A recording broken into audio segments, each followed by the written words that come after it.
Magkasunod ang dalawang truck habang binabagtas ang highway sa Lubao, Pampanga. Humito ang dump truck para magbigay daan sa tumatawid na sasakyan pero ang ELF truck hindi nakapagpreno kaya tuluyang bumangga sa likod ng dump truck. Patay ang driver ng ELF truck at sugatan ang kanyang kasama.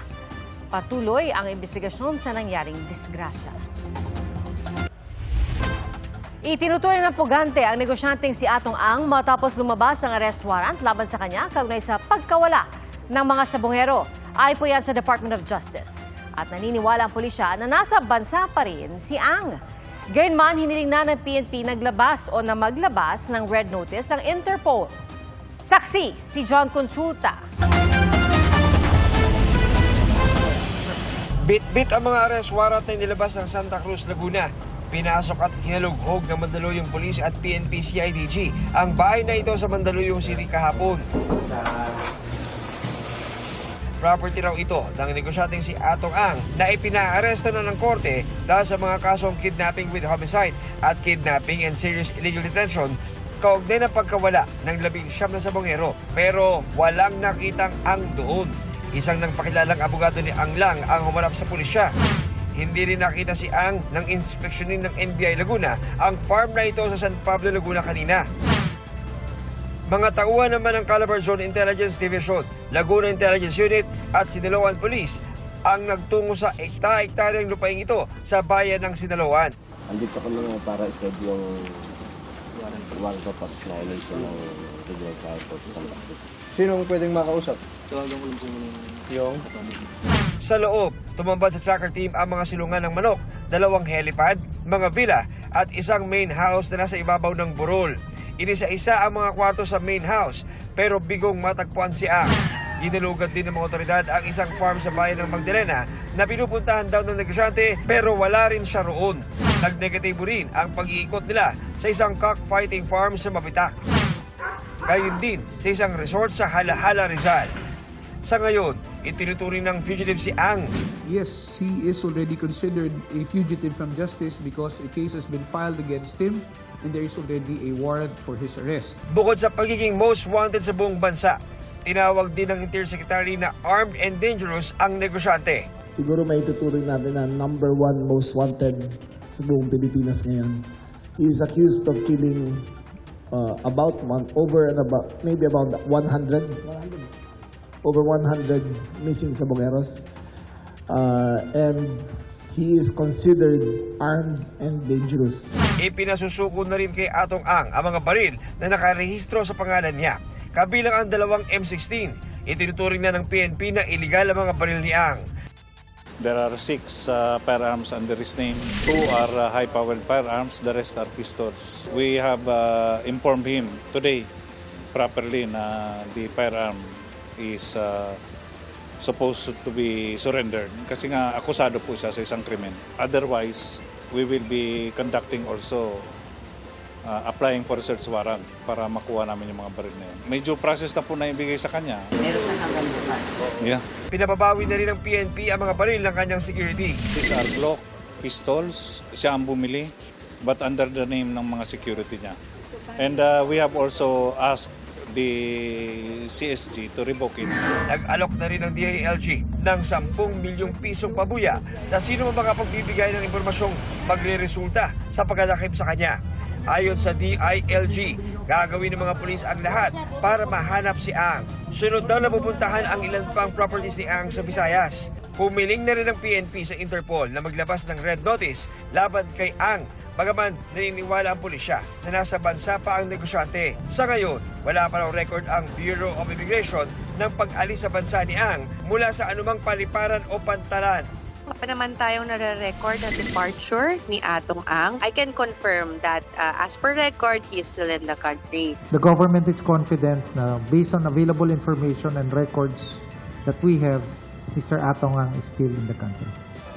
Hihilingin daw sa Korte ng Department of Justice na nakakasakop sa BI na maglabas ng hold departure order laban kay Ang at sa iba pang mga nirekomenda ng mga piskal na kasuhan kaugnay sa mga nawawalang sabongero kahit wala pa raw hold departure order. Nakabantay raw ang BI sa anumang tangkang pag-alis ng bansa ni Ang.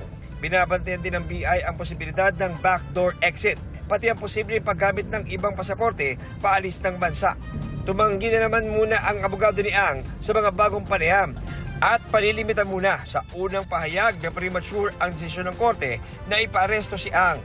Ito raw ay habang inaasikaso ang pleadings na inihain niya sa korte para hindi aniya maapektuhan ang judicial remedies o mga legal na hakbang ni Ang. Pero pinalagan niya ang pagtawag kay Ang na armed and dangerous. Padalos-dalos daw at walang basihan ang pahayag. Ayon sa DOJ, ang tanging remedy ng kampo ni Ang na pwedeng aksyonan ng korte ay motion to quash. Yung motion to quash, pwede niyang i-file even before the arraignment is set, or before even the court acquires jurisdiction over the person. Pero all other pleadings na i-file nila kung hihingi sila ng kahit na anong affirmative relief galing sa husgado, ay hindi nila pwedeng gawin at hindi aaksyonan ng husgado dahil sa wala pa itong jurisdiction doon sa katauhan ng akusadong humihingi ng affirmative relief. Sa 18 akusado na ipinaaresto na ng korte, 10 mga opisyal at dating opisyal ng PNP ang hawak na ng PNP-CIDG sa Camp Crame. Nasa kustudiya naman ng PNP-CIDG Batangas ang 7 sibilyang empleyado ni Ang sa sabungan. Para sa GMA Integrated News, ako si John Consulta, ang inyong saksi. Nanawagan po ang mga kaanak ng mga nawawalang sabungero na sumuko na si Atong Ang. Patuloy naman daw na ipaglalaban ng pamilya ng mga nawawala na isama sa mga makakasuhan ang iba pang kasapi ng tinatawag na Alpha Group. Saksi si Emil Sumangil. Kasalukuyang nasa isang undisclosed location daw ngayon at bantay sarado round the clock sina Dondon at Elakim Patidongan. Ang magkapatid na tatayong testigo sa kaso ng mga nawawalang sabungero at kapwa nasa DOJ Witness Protection Program. Binabantayan sila ng gobyerno. Sa ngayon, hindi ko alam kung asan yung mga exact location nila. Ayon sa kanilang abogado, matagal nang may banta sa buhay ang magkapatid na Patidongan. Pero laluan niya ngayong inilabas na ng korte ang warrant of arrest laban kay Atong Ang at sa iba pang akusado. Napaka-critical ng kanilang mga kalagayan. Napaka-importante ng role nila rito. The fact na ikaw ay binabantayan ng gobyerno, meron kang continuing threat. Ang kaanak ng mga biktima nangangamba rin sa kaligtasan ng mga testigo, kaya nanawagan sila sa gobyerno. Sana yung witness namin is maproteksyonan hanggang dulo at hindi magkaroon ng bias na dun sa kaso. Nananawagan po ko na sana po proteksyonan, alagaan nyo yung witness namin. Siya na lang po yung natitirang pag-asa namin para makamit tong hustisya na to. Ipagdasal ninyo kami, yung kliyente namin, buong pamilya nila, safety nila, dahil nakasalalay dito yung hustisya sa mga pinasilang na mga sabungero.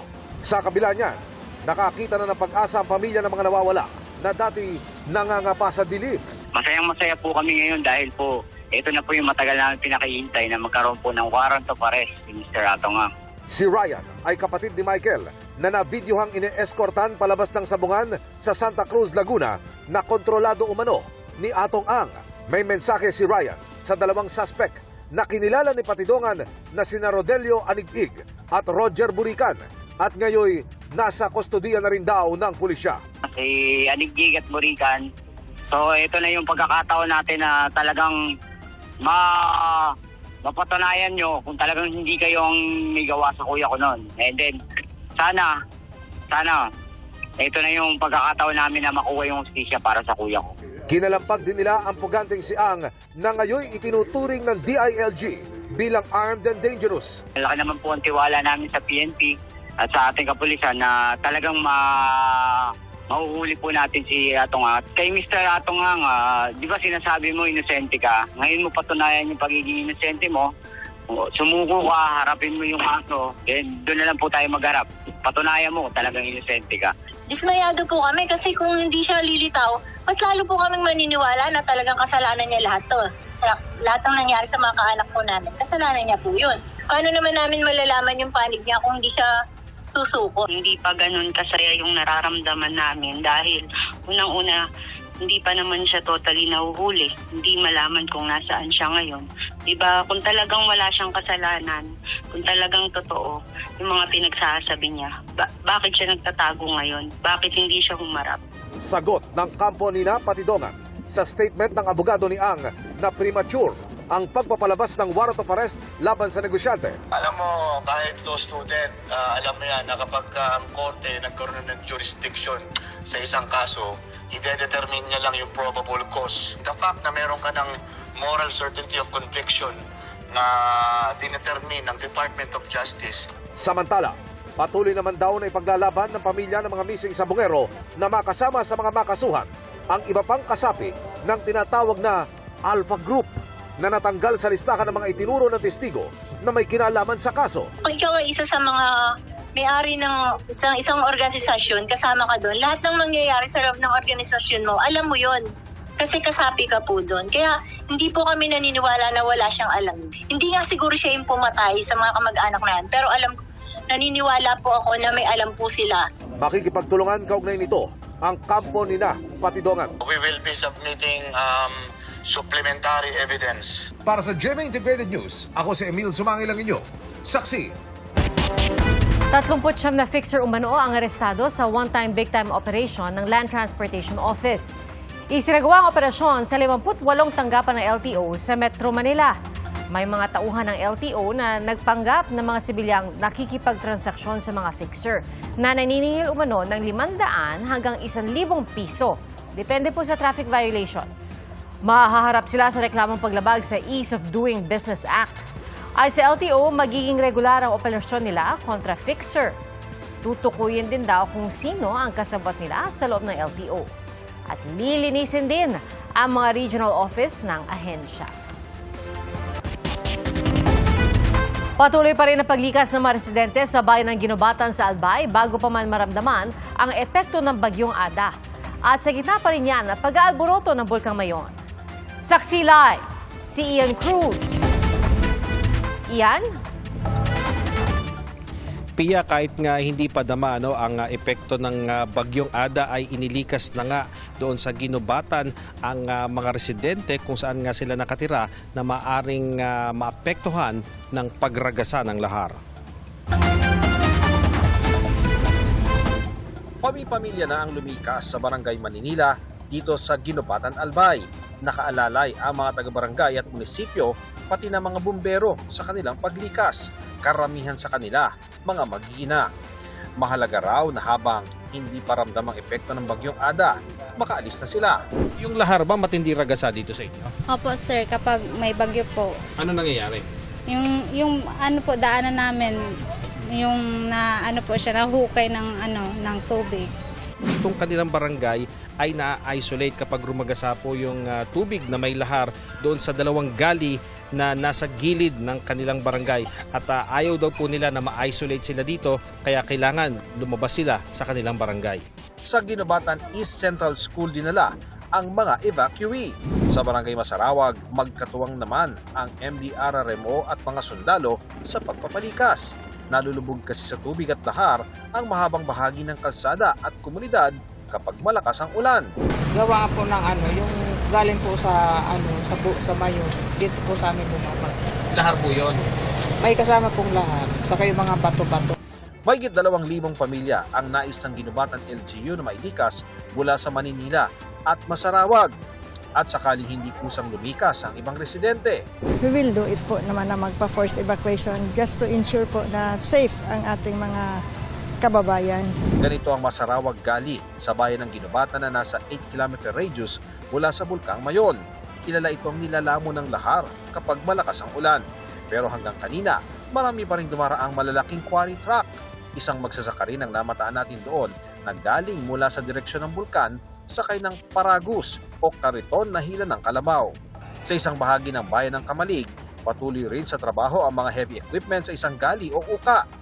May marker sa gilid ng kalsada na nagbibigay babala na iyo'y lahar flow prone area. Ang Philippine Coast Guard Station Albay, sinuspindi na ang lahat ng operasyon ng lahat ng klase ng sea vessel at watercraft sa southeastern portion ng Albay na nasa ilalim ng wind signal number 1 gaya ng Legazpi City, Manito, Rapu-Rapu, Bakakay at Santo Domingo. Pati na ang Tabaco City, Malilipot, Malinaw at Tiwi. Samantala mula sa bayan ng Daraga, bago pumutok ang liwanag kaninang umaga, nakita pang nagniningning ang Bulkang Mayon. Dahil sa patuloy na aktibidad, tulad ng pagbaba ng uson o pyroclastic density current. Pia, kahit nga ngayong gabi ay may namataan pa rin tayo na lumikas doon sa bayan ng Ginubatan tungo doon sa Ginubatan East Central School at yung iba, Pia, ay sinundo ng rescue vehicles ng kanilang bayan. Yung iba naman nakita natin na talagang sila mismo ang lumikas na kusa sakay ng kanilang tricycle o motorsiklo at ang sinasabi sa atin ng LGU ng Ginubatan, talagang titiyakin nila na walang tao doon sa vulnerable area para nga matiyak ang kaligtasan ng lahat. At live mula rito sa Albay para sa GMA Integrated News, ako si Ian Cruz, ang inyong saksi. Mga kapuso, maging una sa saksi. Mag-subscribe sa GMA Integrated News sa YouTube para sa iba't ibang balita.